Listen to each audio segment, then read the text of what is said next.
इस एप्लीकेशन के ज़रिए आप मालूम कर सकते हैं कि किसी भी एप्लीकेशन ने कौन सी टेक्नोलॉजीज़ अपनी एप्लीकेशन को डेवलप करने के लिए बनाई इस्तेमाल की हुई हैं। इसका एक क्रोम का एक्सटेंशन है। आप इस पर क्लिक करेंगे तो क्रोम का एक्सटेंशन यहाँ पे इंस्टॉल हो जाएगा। आप यहाँ देख रहे हैं ऑरेंज कलर का ये आइकन है कोड जैसा। और किसी भी एप्लीकेशन या वेबसाइट को आप खोल के इस आइकन को क्लिक करेंगे तो उस वेबसाइट या एप्लीकेशन में यूज़ होने वाली सारी टेक्नोलॉजीज़ ये आपको शो कर देगा। So for example, as a first example let's go to the fiverr.com और यहाँ चल के हम देखते हैं कि फाइवर ने अपने आप को बिल्टअप करने के लिए कौन सी टेक्नोलॉजीज़ यूज़ की हैं।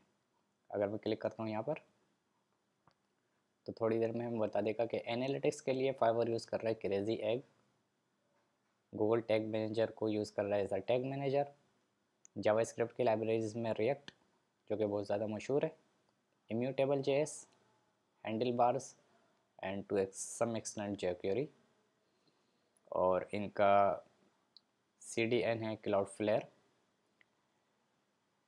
HTML5 शिफ्ट को इस्तेमाल कर रहे हैं ये एज अ डेव टूल और ये इनके फ़ॉन्ट्स हैं।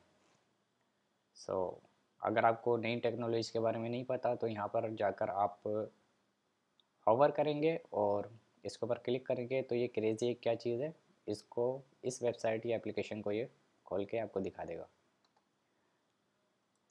क्रेजी एग एक तरह का हीट मैप जनरेट करता है बड़े इंटरप्राइज लेवल की एप्लीकेशंस के लिए, ताकि उन्हें मालूम हो सके कि क्या उनके लिए काम कर रहा है, क्या उनके लिए काम नहीं कर रहा। टू सम एक्सटेंट ये ए बी टेस्टिंग के लिए भी इस्तेमाल होता है और decision making, business decision making के लिए भी इस्तेमाल होता है। ये गूगल टैग मैनेजर है जिसके ज़रिए आप एनालिटिक्स, गूगल एड्स और बहुत सारे स्टफ़ को इंस्टॉल कर सकते हैं अपनी करंट एप्लीकेशन में और टैग्स के ज़रिए उसको मैनेज कर सकते हैं।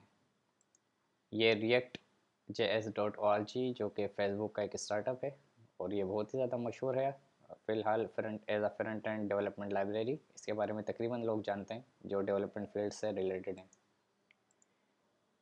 इम्यूटेबल JS एक तरह से पार्ट बनकर इस्तेमाल होता है रिएक्ट का। और इसके बाद एक एप्लीकेशन उन्होंने और यूज़ की हुई है जिसका नाम है HTML5 शिव।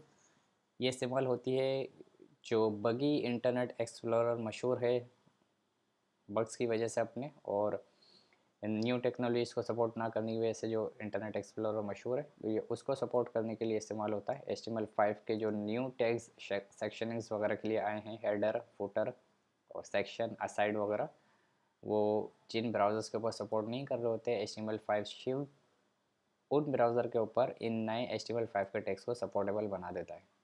एक और वेबसाइट चेक करते हैं कि इन्होंने क्या यूज़ किया हुआ है। This is a Pakistani startup ज़मीन.com।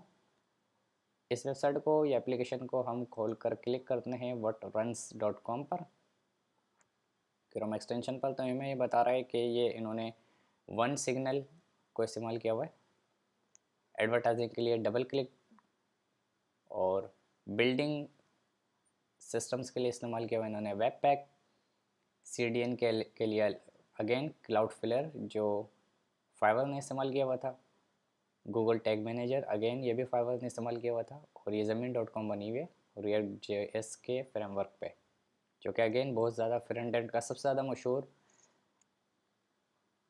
Front end का फ्रेमवर्क अनटिल डेट यही है। हम चेक करते हैं गूगल एड्स की वेबसाइट जो ये यूज़ कर रहे हैं, और ये onesignal.com की वेबसाइट है। आप इसके बारे में इनके लैंडिंग पेज के ऊपर पढ़ सकते हैं। इससे आपकी नॉलेज में भी इजाफा हो जाएगा और आपको पता चलेगा कि नए स्टार्टअप्स के लिए कौन सी लैंग्वेजेस आजकल ज़्यादा यूज़ हो रही हैं। ये वन पुश आपको इनेबल करता है कि आप अपनी नोटिफिकेशंस ब्राउज़र पर और मोबाइल एप्लीकेशंस पर किस तरीके से दे सकते हैं। यहाँ थोड़ा सा आप नीचे आएंगे तो ये आपको एग्जांपल भी बता रहे हैं। मोबाइल पुश इस तरीके से नज़र आएगा, वेब इस तरीके से, और इन ऐप पुश इस तरीके से नज़र आएगा। इस एक एप्लीकेशन को इस्तेमाल करते हुए आप अपने यूज़र्स को SMS, ईमेल और मोबाइल एप्लीकेशन के पुश भेज सकते हैं। ये इसके एग्जांपल्स हैं। वेलकम मैसेज, अगर मैं इसके ऊपर क्लिक करता हूँ आप देखेंगे ऊपर ये वेलकम मैसेज आ गया। ये ब्राउज़र पुश है एक तरह का।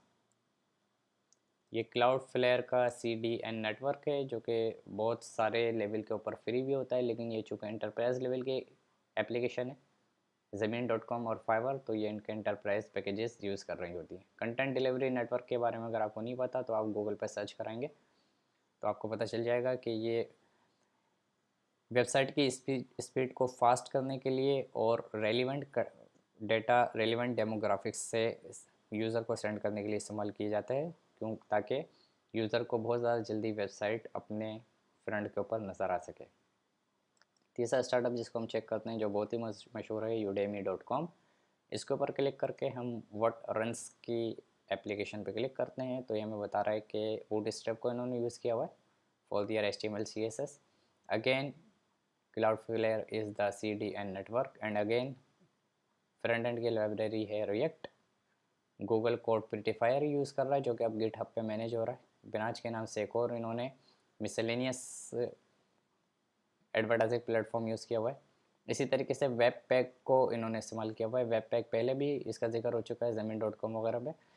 ये डायनामिक मल्टीपल JS और CSS की फाइल्स को स्टैटिक बनाने के लिए और एक जगह जमा करने के लिए यूज़ होता है। जब हम प्रोडक्शन लेवल के ऊपर के कोई एप्लीकेशन बनाने जाते हैं या उसको प्रोडक्शन लेवल के ऊपर लेकर आ रहे होते हैं तो वेब पैक को इस्तेमाल करते हैं। अगर मैं इसकी वेबसाइट आपको खोल के दिखाऊं तो आपको पता चल जाएगा कि ये वेब पैक है और यहाँ पर इन्होंने इलिस्ट्रेट किया हुआ है कि वेब पैक किस लिए इस्तेमाल होता है। ये उमूमी तौर पर डिस्ट्रीब्यूशन सिस्टम होता है किसी भी एप्लीकेशन को बनाने के लिए। बाजू का JS फाइलें 1 2 3 4 मल्टीपल फोल्डर्स में आपकी पड़ी होती हैं।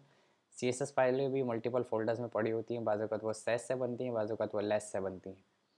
इसी तरीके से आपके इमेजेस भी मल्टीपल फोल्डर में हो सकते हैं। वेब पैक क्या करता है, ये मल्टीपल जगहों की फाइलें मल्टीपल जगहों का CSS और CSS के प्री प्रोसेसर्स वगैरह को ऐड करके उनको कंपाइल करके एक जगह जमा कर देता है, जिससे आपके यूज़र की HTTP रिक्वेस्ट बहुत ज़्यादा नहीं होती बल्कि स्टैटिक एसेट्स जनरेट हो जाते हैं और आपके यूज़र को और आपको और आपके सर्वर को तीनों को आसानी हो जाती है। Until now, thanks for watching this video.